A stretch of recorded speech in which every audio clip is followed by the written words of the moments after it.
여러분, 하나님의 인도하심 받고 계시는 중이신가요? 하나님의 인도하심을 우리 성도들은 받아야만 합니다.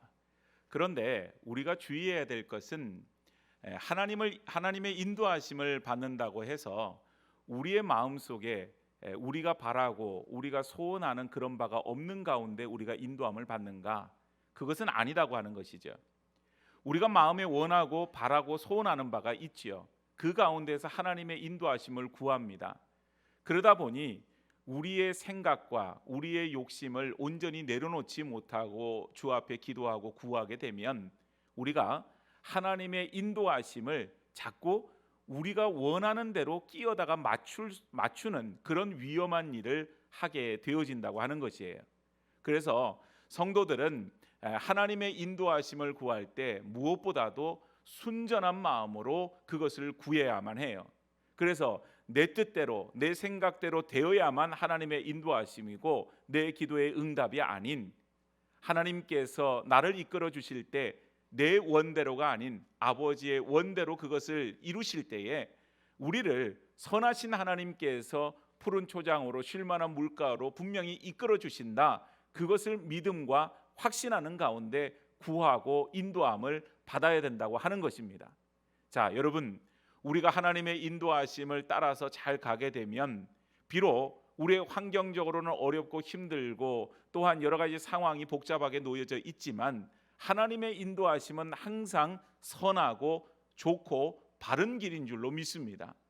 그런 축복된 길로 가는 것, 그것이 우리 성도들이 가야 될 길이고 그 가운데에서 우리는 분명히 기억해야 돼요. 우리가 어떤 것을 결정하려고 할 때 그 결정 가운데 우리의 욕심과 생각이 아닌 하나님의 인도하심을 반드시 받아야 된다. 왜 그렇습니까? 그 결정이 결과를 만들어내기 때문에 그렇습니다. 그 순간 어떤 결정을 하느냐? 하나님의 인도하심을 따르는 것인가? 아니면 내 생각과 욕심을 따르는 것인가에 따라서 그 결과가 완전히 달라질 수밖에 없다고 하는 거예요. 여러분 잘 아는 대로 이스라엘 백성들이 이 가나안 땅에 들어가기 전에 정탐꾼을 12명을 먼저 보내지 않습니까? 그 12명의 정탐꾼을 통해서 그 땅을 다 먼저 이렇게 정탐을 하고 돌아와서 그들이 보고를 하는데 그들의 마음이 하나가 되지는 못하고 둘로 완전히 상반된 보고를 하게 되어져요. 잘 아는 대로 10명의 정탐꾼은 그것을 보고 와서 그들의 그 기골이 장대하고 또 그 성읍이 견고해서 우리는 그 땅을 정복하지 못할 것입니다. 그 얘기를 할 때 백성들이 통곡하며 울었어요. 반면에 갈렙과 여호수아 이 두 명의 정탐꾼들은 똑같은 것을 보았지만 그 가운데에서 일하시는 하나님, 그 하나님을 믿음으로 바라보게 되고 하나님을 믿음으로 바라보는 가운데 보고를 하게 됩니다. 그들에게서 보호자가 떠났습니다. 그러니 그들은 우리의 먹이가 되어집니다. 우리가 나아가면 그 땅을 차지할 수 있게 될 것입니다. 그런 보고를 하게 되어져요. 자, 그러면 둘 중에 어떤 것이 하나님의 인도하심인가? 하나님이 기뻐하시는 길인가? 백성들이 모여서 기도하고 하나님 앞에 부르짖고 하나님 앞에서 인도함을 받아야지 마땅한데 백성들은 10명의 정탐꾼 이야기에 더 귀를 기울이는 겁니다. 그래서 그 10명의 정탐꾼의 말 때문에 통곡하며 울면서 우리는 이제 어디로 가야 되나? 그러면서 이제 통곡을 하지요. 자, 결국은 그들의 불신과 그들의 패역함의 결과가 어떻게 이루어집니까? 20세 이상 되는 성인들은 그 가나안 땅에 아무도 들어가지 못해요. 다만 갈렙과 여호수아만이 그 땅을 들어가게 되어집니다. 또 쉽게 갈 수 있는 그 거리를 40년간 광야에서 방황하면서 어려움을 당하게 되어져요. 똑같은 것을 보고 똑같은 보고는 하지 않았지요. 그런 바라보는 가운데서 상반된 보고를 하였을 때 그 보고를 선택하고 결정하는 것도 백성들의 몫이었어요. 그런 백성들의 그 결정을 통하여서 결국은 그들이 당하는 결과는 엄청난 그런 어려움의 결과를 얻게 되었다라고 하는 것입니다. 오늘 여러분, 하나님의 인도함을 따라 살아간다고 하는 것은 우리의 바람과 우리의 생각을 가지고 그렇게 결정하는 것이 아니죠. 그것을 오히려 내려놓고 하나님 앞에서 결정을 하는 것입니다. 오늘 우리가 마시는 물을 이렇게 보게 되어지면 정수기를 통해서 우리 교회도 마시는 물을 얻게 되어집니다. 그런데 여러분, 정수기에서 가장 중요한 기능이 뭘까요? 그 물을, 불순물을 거르는 필터가 중요합니다. 이런저런 형식의 필터를 통하여서 그 물 속에 눈에 보이지 않는 어떤 불순물들이 걸러지게 되고, 그래서 우리는 깨끗한 물, 사람이 마셨을 때 이로운 물을 얻게 되어지고, 그 물을 마실 때 더 건강해질 수 있다, 이렇게 믿고 그 정수기의 물을 마십니다. 그건 참 좋은 일이죠. 불순물이 걸러진다고 하는 것. 근데 반대로 여러분, 우리가 하나님의 말씀을 듣는데 자꾸 거기에다가 필터를 놔요. 내 욕심도 거기다 놓고 내 생각도 거기다가 놓고, 그래서 하나님의 말씀이 우리의 귀에 그대로 이렇게 들려지지를 않고 그런 필터를 통해서 걸러지게 됩니다. 그리고는 내가 원하는 대로 그 말씀을 왜곡해서 받아들이게 되고, 그것을 하나님의 인도하심이라 그렇게 이야기를 한다면 그것은 대단히 잘못된 일이 될 수 있겠죠. 오늘 여러분, 우리의 욕심은 필터가 돼요. 우리의 생각이 때로는 과도하게 되면 그게 필터가 됩니다. 그래서 하나님의 말씀을 하나님께서 말씀하실 때에도 그것을 온전히 듣지 못하게 되고 오히려 왜곡해서 듣게 되는 그런 일들이 만들어진다고 하는 것이에요. 이사야 6장 9절 말씀을 보면 여호와께서 이르시되 가서 이 백성에게 이르기를 너희가 듣기는 들어도 깨닫지 못할 것이요 보기는 보아도 알지 못하리라 하여, 그렇게 말씀하세요. 하나님이 말씀하시지 않아서 못 듣는 게 아니에요. 하나님께서 보여주시지 않아서 보지 못하는 것이 아니에요. 거기에 우리의 욕심과 우리의 탐심이 필터 역할을 하니까 분명하게 보여지는 것도 보지 못하는, 또 하나님 말씀하셔도 듣지 못하는 그런 어리석은 결과를 얻게 되었다고 하는 것입니다. 여러분, 오늘 우리는 하나님의 인도하심을 받아야만 하는 성도들입니다. 하나님의 인도하심이 아니고서는 이 험한 세상 가운데, 한치 앞을 내다볼 수 없는 세상 가운데 우리는 어디로 가야만 하는가, 어떻게 살아야 되는가 알지 못해요. 그런데 그 하나님의 인도하심은 분명히 하나님께서 말씀하시는 그대로, 또한 하나님께서 말씀하시는 그 길을 쫓아서 우리는 순종하고 나아가야 될 터인데, 많은 경우에 우리에게 필터가 있기 때문에 그걸 못 들어요. 그래서 오늘 말씀을 통하여서 하나님께서 어떻게 말씀하시는가, 그것을 우리가 주의 말씀을 통해서 깨닫고 우리 안에 있는 욕심과 탐심으로 인한 그런 잘못된 필터들을 다 제거해 버리고 순전한 마음으로 하나님 말씀을 듣고 하나님의 인도하심을 따라 나아가게 될 때 하나님이 우리의 삶을 선한 길로 인도하여 주시기를 다시 한번 간절히 축복합니다. 오늘 세 가지 말씀을 살펴볼 때 첫 번째는 하나님의 약속으로 성령이 오셨습니다. 오늘 본문 16절 말씀을 보니까 내가 아버지께 구하겠으니 그가 또 다른 보혜사를 너희에게 주사 영원토록 너희와 함께 있게 하리니, 이렇게 말씀하세요. 성령께서 우리 가운데 오시는데 그분께서는 영원토록 우리와 함께 하여 주시는 분이다, 그렇게 말씀하고 있습니다. 여러분, 보혜사라고 하는 의미가 무엇인가요? 변호사, 그런 의미도 있고요. 또 탄원자, 중보자, 이런 의미가 있어요. 성령께서 우리를 변호하여 주십니다. 성령께서 말할 수 없는 탄식으로 우리를 위해서 기도하십니다. 성령님께서 우리의 삶을 이끌어 주실 때에 깨닫지 못하는 것을 깨닫게 하여 주시고, 우리가 알 수 없는 것들을 주님께서, 그 성령께서 우리에게 밝히 보여주신다고 하는 사실이에요. 그런데 이 놀라운 성령님께서 우리와 영원토록 함께하여 주신다라고 하는 것이에요. 오늘 여러분, 성령님이 우리 안에 함께하심을 믿으시는지요? 성령님이 우리와 함께하시는 것은 다른 이유가 아니에요.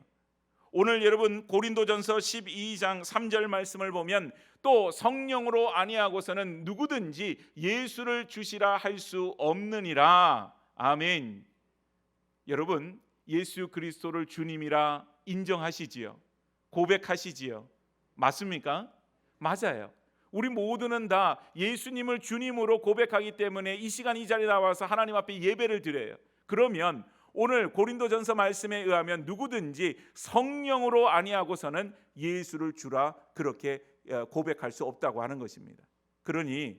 우리가 성령님이 우리 안에 계신다라고 하는 것이 어떤 특별한 징조가 있거나 증거가 있거나 뭐 그렇게야만 성령이 우리 안에 계시는 것 아니에요. 이미 우리가 예수 그리스도를 주로 고백하고 있기 때문에 우리 안에는 이미 성령께서 계신다라고 하는 사실입니다.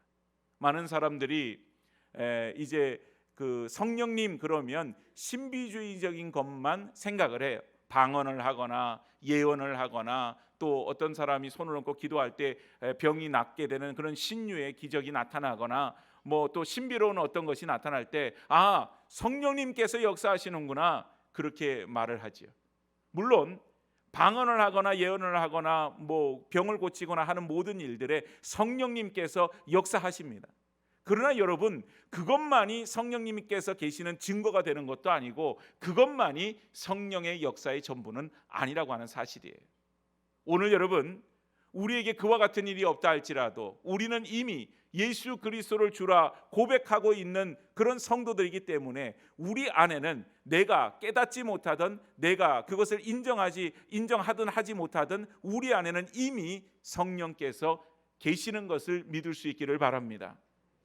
여러분, 신만이가 온 산을 다 뒤지고 다니잖아요, 그죠? 깊은 산 그렇게 다닐 때 보면 신만이가 그 산길을 갈 때 보면 등산길 같은 데를 가지를 않아요.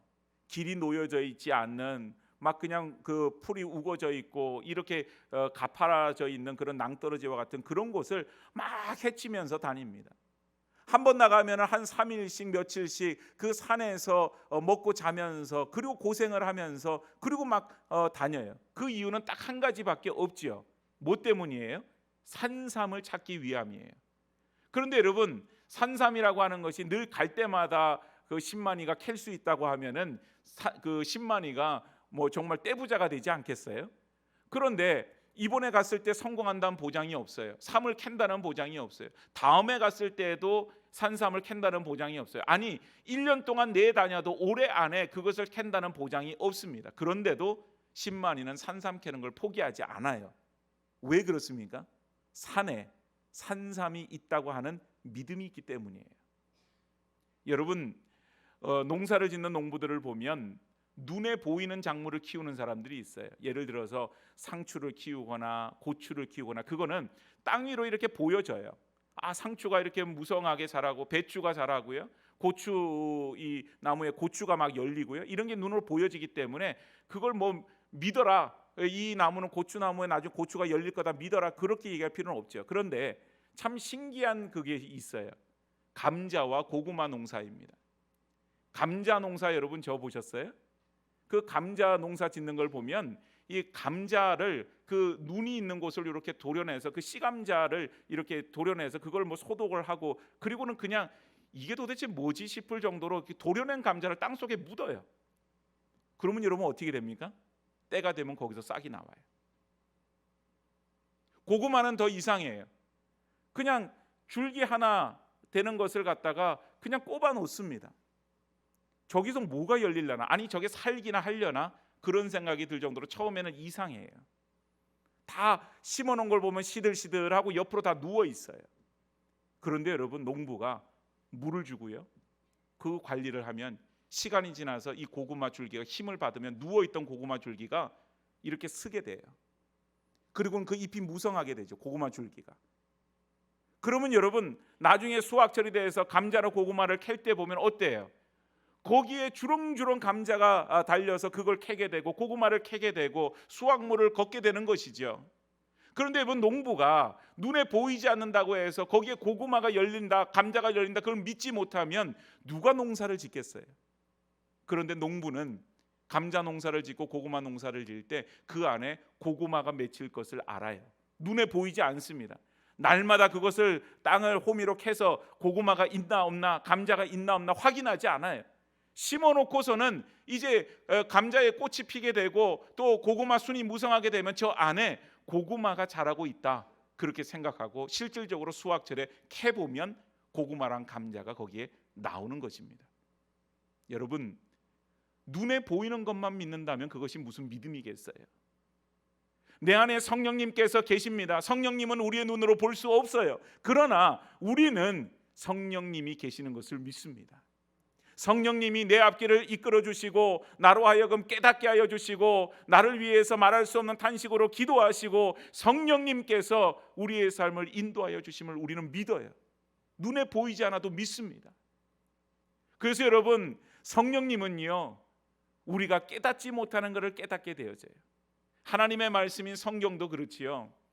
어떤 분들은 믿음이 없어도 성경을 10번 읽고 20번 읽고 50번 읽었다는 사람도 있어요. 그런데 여러분, 성경에 대해서 그런 분들을 얘기하는 거 보면 대단히 지식적으로 너무 많은 걸 알아요. 여호수아 얘기하면 줄줄줄 읊습니다. 창세기 얘기를 하면 줄줄줄 읊어요. 예수님 얘기 모르는 게 없어요. 그런데 여러분, 그것으로 구원은 못 받아요. 아는 것으로는 못 받아요.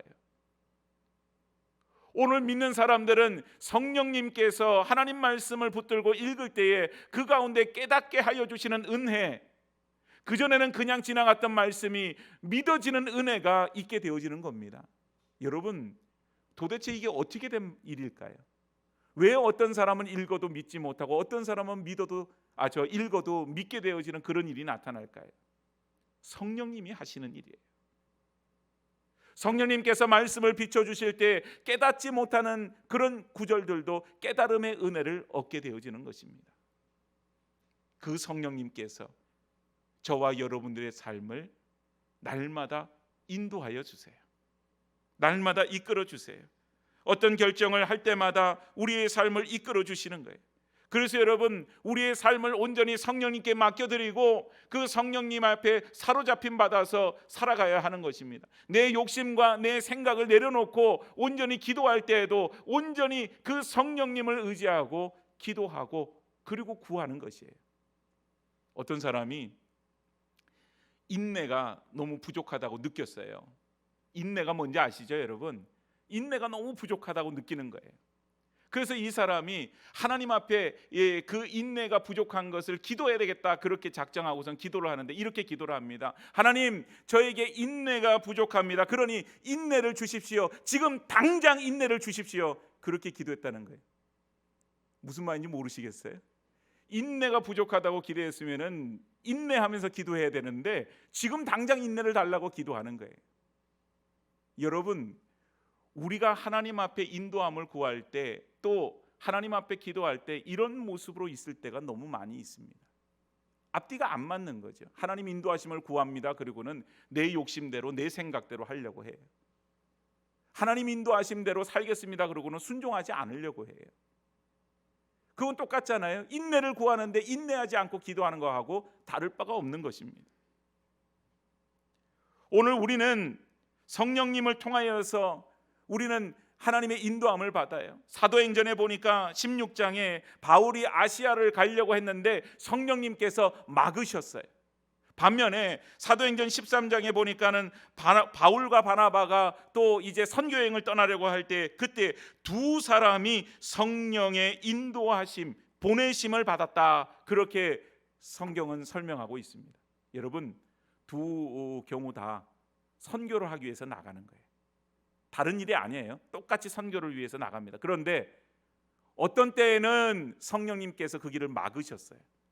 어떤 때에는 성령님께서 그 길을 인도하여 주시고 성령의 보내심을 받아서 오히려 그 길로 갔다. 성경은 그렇게 말합니다. 오늘 우리는 알 수 없지요.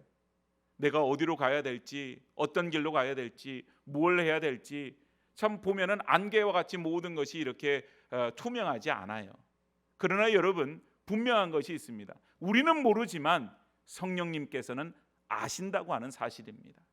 그래서 우리의 삶을 성령님께 맡겨드리고 성령님을 의지하는 가운데 기도할 때 성령께서 때로는 우리를 보내시기도 하고 때로는 우리의 길을 막으시기도 하고 그렇게 함으로 인해서 우리의 삶을 인도하여 주신다고 하는 사실입니다. 그래서 여러분, 믿는 사람들이 제일 두려워하고 무서워해야 될 게 뭔지 아세요? 주의 성령이 내게서 떠나가는 일입니다. 다윗이 참 하나님께서 함께하여 주시는 그런 삶을, 복된 삶을 살았는데 그 일생의 가장 오점이 되는 것 뭐예요? 밧세바를 범한 사건 아닙니까? 그리고는 그 남편 우리아를 전쟁터 앞에 세워서 죽게 만들었어요. 숨기려고 했죠. 감추려고 했죠. 그런데 하나님이 모르실 턱이 있나요? 나단 선지자를 통해서 그 죄를 지적하십니다. 지적하실 때에 다윗이 하나님 앞에 두려워하면서 고백했던 이야기가 있어요. 시편 51편 11절 말씀을 보면 나를 주 앞에서 쫓아내지 마시고 주의 성령을 내게서 거두지 마소서, 그런 말을 합니다. 여러분, 다윗은 왕이에요. 비록 그런 큰 죄를 저질렀다 할지라도 그가 처벌받을 일은 없습니다. 누구도 다윗에게 함부로 하지 못해요. 그런데 다윗이 사람 앞에서는 그런 것에 대해서는 두려움을 느끼지 못하지만 그가 갖는 두려움은 나를 주 앞에서 쫓아내지 마시고 주의 성령으로 내게서 거두지 마십시오. 그게 너무 두려운 거예요. 왜 그럴까요? 사울에게서 하나님의 영이 떠났을 때 그가 어떻게 몰락했는지를 그가 보았거든요. 사울이 하나님 말씀 불순종하고 정말 그렇게 섰을 때에, 하나님께서 그를 버리셨을 때에 사울의 삶이, 그 가문이 어떻게 몰락하는지를 다윗이 보았어요. 그 말은 무슨 말이겠습니까? 내 삶이, 내가 지금 왕으로 이 자리에 서 있지만 하나님이 버리시면, 주의 성령이 내게서 떠나가 버리시면 나는 아무것도 아닌 껍데기와 같은 존재입니다. 빈 껍데기입니다. 그런 고백이에요. 여러분, 우리가 이 세상에서 지금 그냥 밥 먹고 살고 이리저리 사는데 문제가 없고 불편함이 없고 아무런 근심 걱정이 없다고 해서 그것이 전부는 아니잖아요. 성령님께서 우리의 삶을 이끌어 주시고 성령님이 우리 가운데 함께하여 주셔야만 그 삶이 온전하여지는 것입니다. 내 삶에서 성령님이 떠나가 버리시고 하나님 나를 버려버리시면 내가 어떤 자리에, 어떤 위치에, 얼마나 많은 물질을 소유하냐 상관없이 내 인생은 어그러질 수밖에 없어요. 사랑하는 여러분, 성령님을 붙들고 의지할 수 있기를 바랍니다. 성령님이 깨닫게 하여 주실 것입니다. 성령님께서 우리 가운데 말씀하여 주실 것입니다. 우리의 걸음걸음을 성령님께서 인도하여 주실 것입니다. 그래서 다른 무엇보다도 우리는 성령님을 의지하는 가운데 하나님 앞에 기도하고 묻고 그리고 하나님의 인도하심을 받아야 될 줄로 믿습니다. 두 번째는 바로 성령님의 인도하심을 따라서 우리가 어떤 기준으로 하나님 말씀, 하나님의 인도하심을 분별해야 되는가? 사랑이라고 하는 관점입니다. 사랑으로 하나님 말씀하시거든요. 22절에 보니까 가룟인이 아닌 유다가 이르되 주여 어찌하여 자기를 우리에게서는 나타내시고 세상에는 아니하려 하시나이까? 그리고는 예수님께 물어요.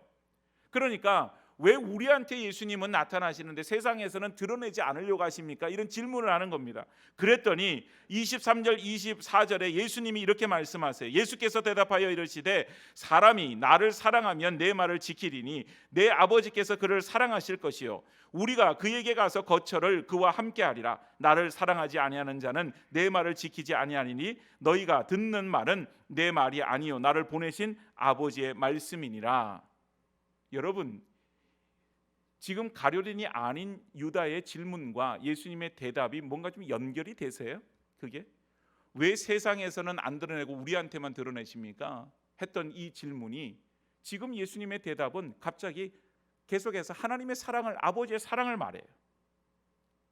이 예수님의 대답을 우리가 풀어서 요약으로 말을 하자면 이런 겁니다. 예수님께서 당신을 세상에 드러내지 않는 것이 아니라고 하는 거예요. 그래서 세상이 예수님 모르는 게 아니라고 하는 거죠. 그러면 왜 세상은 예수님을 모르느냐? 그분을 볼 수 없는 눈을 가졌대요.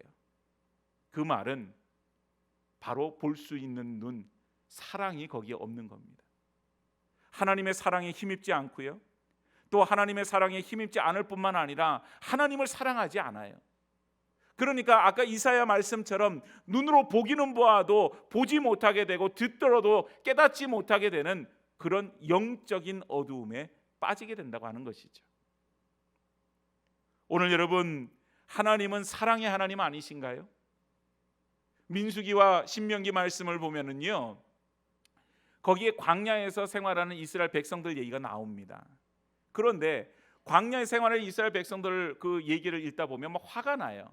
왜 그런가 하면 도대체 이 백성은 하나님이 이렇게 은혜를 베푸시고 이렇게 인도하여 주시는데 계속해서 원망하고 불평하고 불순종하고 우상 숭배로 뭐 말할 수 없는 폐역으로 가는 거예요.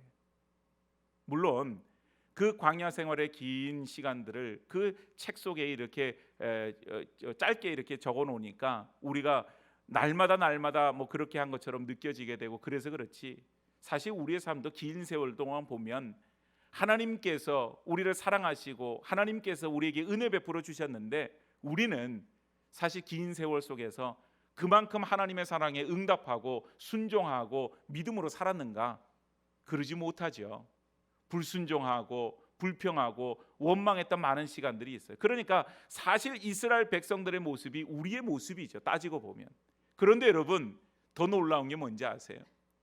그 이스라엘 백성들이 그렇게 불순종하고 원망하고 불평하는데 하나님께서 때로는 징계는 하시지만 그들을 버리지는 않으세요. 제가 성경을 읽으면서 어떨 때 너무 화가 나서 그런 생각을 해볼 때 있었어요. 내가 하나님이라면 이 백성들 그냥 다 접어버리고 다른 민족으로 세웠을 것 같은데, 근데 하나님은 안 버리시는 거예요. 하나님은 안 버리세요. 심지어는 신명기 8장 4절 말씀에 보면 이런 말씀이 있죠. 이 40년 동안 내 의복이 헤어지지 아니하였고 내 발이 부르트지 아니하였느니라. 하나님이 이스라엘 백성들 뭐가 이쁘다고 그들의 의복이 헤어지지 않고 그들의 발이 부르트지 아니하도록 그들을 귀하게 여기시고 아끼고 사랑하시고 때로는 만나와 메추라기를 먹이시고 때로는 반석에서 물이 나도록 하셔서 그들을 마시게 하셨습니까? 그것은 하나님의 사랑 때문이었어요. 오늘 여러분, 우리가 하나님 앞에서 인도함을 받으려고 할 때 그 사랑이라고 하는 관점이 대단히 중요해요.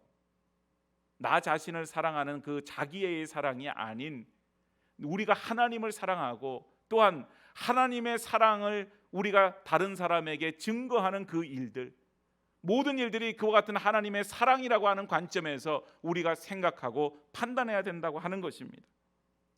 그래서 여러분 21절에 보면은 나의 계명을 지키는 자라야 나를 사랑하는 자니 나를 사랑하는 자는 내 아버지께 사랑을 받을 것이요 나도 그를 사랑하여 그에게 나를 나타내리라 그랬지 않아요?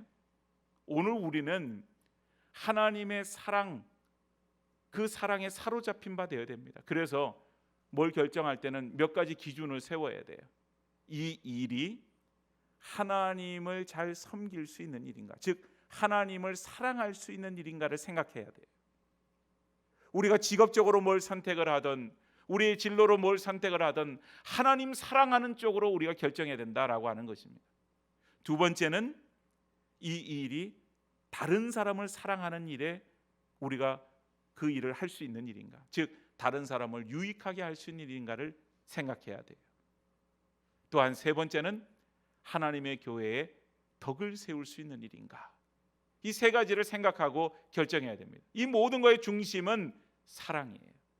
하나님 사랑, 이웃 사랑, 교회 사랑, 그 사랑이라고 하는 관점 속에서 우리가 기도하고 우리가 인도함을 받게 될 때 우리는 그 속에서 온전한 하나님 앞에서의 결정을 할 수가 있게 되어지는 것입니다. 오늘 여러분 창세기 13장에 보면 아브라함과 조카 롯 얘기가 나오잖아요. 거기에 보니까 아브라함과 조카 롯이 함께 이렇게 고향을 떠나서 이렇게 와서 머무르고 있는데 이제 하나님 복 주셔서 그 가축의 때가 많아지는 거예요. 그러니까 그 땅 속에서 서로 가축을 먹일 풀이 부족하고 물이 부족하니까 다툼이 일어나요. 그래서 아브라함이 이야기를 하고 서로 갈라지도록 합니다. 13장 9절 말씀을 보니까 내 앞에 온 땅이 있지 아니하냐, 나를 떠나가라. 내가 좌하면 나는 우하고 내가 우하면 나는 좌하리라. 네가 이쪽 가면 나는 이쪽 가고 네가 이쪽 가면 나는 이쪽 가겠다. 그러니 네가 먼저 선택해봐. 그리고는 아브라함이 조카에게 선택권을 넘깁니다. 그랬더니 롯이 조금도 망설이지 않고 10절에 보니까 이에 롯이 눈을 들어 요단 지역을 바라본즉 소알까지 온 땅이 물이 넉넉하니 여호와께서 소돔과 고모라를 멸하시기 전이었으므로 여호와의 동산 같고 애굽 땅 같았더라. 그리고 11절에 그러므로 롯이 요단 온 지역을 택하고 동으로 옮기니 그들이 서로 떠난지라 그랬어요. 롯이 떠나갈 때 보니까 하나님 앞에 인도하심을 구하지 않아요. 그리고는 눈으로 보고 결정합니다. 그 눈으로 봤던 것이 뭐였어요? 물이 넉넉한 곳이었다. 그래서 마치 여호와의 동산 같고 애굽 땅 같았다. 얼마나 좋았으면 여호와의 동산 같다라고까지 표현했을까요? 여러분 어떻게 하시겠어요? 거기 선택하지 않으시겠어요? 저는 보면서 하나님께 구하지 않으면, 하나님께 기도하지 않으면 저라도 거기 선택할 것 같아요. 너무 좋잖아요. 조건이 좋잖아요. 그리고는 우리는 생각하겠죠. 야, 하나님께서 저곳으로 인도하여 주셨구나. 나로 하여금 좋은 것으로 인도하여 주셨구나. 그런데 아니잖아요, 여러분. 아브라함은 반대편을 선택합니다. 그곳은 그렇게 넉넉하지 않은 곳이었어요. 14절부터 16절 말씀을 보니 너는 눈을 들어 너 있는 곳에서 동서남북을 바라보라. 보이는 땅을 너와 내 자손에게 주리니 영원히 이르리라. 내가 내 자손을 땅에 티끌 같게 하리니 사람의 땅이 티끌을 능히 셀 수 있을진데 내 자손도 세리라. 아브라함이 머무는 그 땅은 하나님의 약속의 땅이 되었어요. 반면에 소돔과 고모라, 롯이 선택한 곳, 물이 넉넉한 곳, 좋은 곳은, 그곳은 하나님의 심판을 받아 멸망의 장소가 되었고, 롯은 그곳에 가졌던 모든 재물들 하나도 가지고 나오지 못하고 다 놓고 그저 목숨만을 구해서 겨우 탈출하는 그런 일들이 있게 되었죠. 사랑하는 여러분, 하나님의 인도하심은 분명히 하나님께서 그 삶을 책임져 주시는 줄로 믿습니다. 환경의 문제가 아니잖아요. 상황의 문제가 아니잖아요. 하나님이 함께하여 주실 때 그 땅이 약속의 땅이 되고 그 백성이 하나님의 백성 되는 겁니다. 환경이 아무리 좋아도 그 땅 환경만 보고 갔더니 거기가 망하는 장소요, 멸망의 장소가 되었어요. 심판의 장소가 되었어요. 오늘 여러분, 우리가 교회에 대한 마음, 사람에 대한 마음, 뭐든지 간에 우리가 어떤 삶을 결정하고 이끌 때에도 마찬가지잖아요. 하나님 사랑하는 마음이 빠지고 교회를 사랑하는 마음이 빠지고 이웃사랑에 대한 마음이 빠지게 되면 그건 껍데기예요. 그리고는 그 결과는 비참하기 이를 데가 없게 되는 것입니다. 오늘 여러분, 하나님은 사랑의 하나님인 줄로 믿습니다. 그 사랑의 하나님께서 이 시간도 저와 여러분들을 사랑하여 주시는 줄로 믿습니다. 그 사랑의 하나님께서 오늘 우리를 사랑으로 이끌기를 원하십니다. 우리의 욕심을 내어버리고 오직 하나님의 그 사랑하심, 그것만을 쫓아서 우리가 나아가게 될 때 그 길이 오직 하나님의 인도하심을 따라가는 놀라운 축복된 길인 줄로 믿습니다. 세 번째는요, 하나님 말씀에 평안함이 있다라고 하는 것입니다. 나치에 의해서 순교를 당했던 보네포 목사님이 이런 말을 했어요. 평화는 안전의 반대말이다.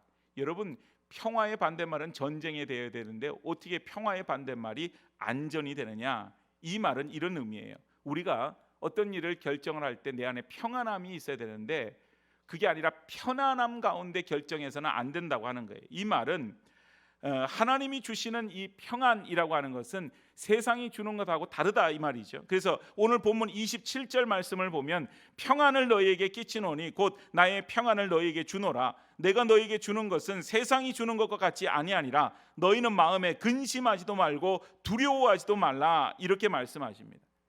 여러분, 세상이 주는 평안함은, 평화라고 하는 것은 분쟁이 없는 상태예요. 즉 분쟁이 없는 상태라고 하는 것은 아무것도 하지 않으면 아무 일도 일어나지 않습니다. 가만히 있으면 그냥 가만히 있는 거예요. 그걸 평화의 상태라 얘기한다고 하는 거죠. 그런데 정말 그것이 안전한 상태인가? 분쟁이 없다고 해서 안전한 건가? 그건 아니라고 하는 거예요. 하나님께서 주시는 평안은 때로는 그 가운데 고난이 있어요. 고민이 있어요. 거기에 눈물이 있어요. 괴로움이 있어요. 그런데 여러분, 눈물이 있고 괴로움이 있고 고난이 있는데 어떻게 평안합니까?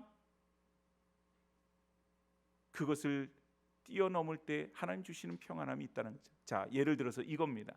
예수님께서 십자가에 달리시기 전에 겟세마네 동산에서 정말 간절함으로 하나님 앞에 기도해요. 그 말은 십자가를 달리시는 예수님, 그 달리시기 전에 예수님이 가졌던 고난과 예수님이 가졌던 마음의 두려움과 예수님이 가졌던 마음의 어려움이 있었다고 하는 거죠. 그러지 않고 여러분, 그냥 하나님이시니까 예수님이 나는 십자가 질래. 그리고는 그렇게 걸어가셨다고 하는 거 아니죠.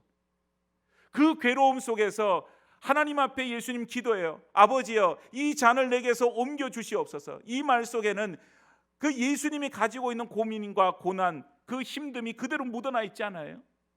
오죽했으면 이 잔을 내게서 옮겨달라 그러겠어요. 그러나 내 원대로 마옵시고 아버지의 원대로 하옵소서.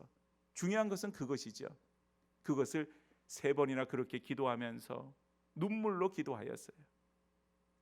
기도하고 난 예수님의 마음속에 뭐가 있었을까요? 하나님 주신 평안함이 있었을 겁니다. 그래서 담대함으로 십자가의 길을 걸어가실 수 있었다는 것이죠. 우리 안에 여러분, 하나님의 인도하심을 받기 전까지 그 가운데 엄청난 고민이 있어요. 괴로움이 있어요. 그 가운데 마음에 근심이 있어요. 두려움이 있어요.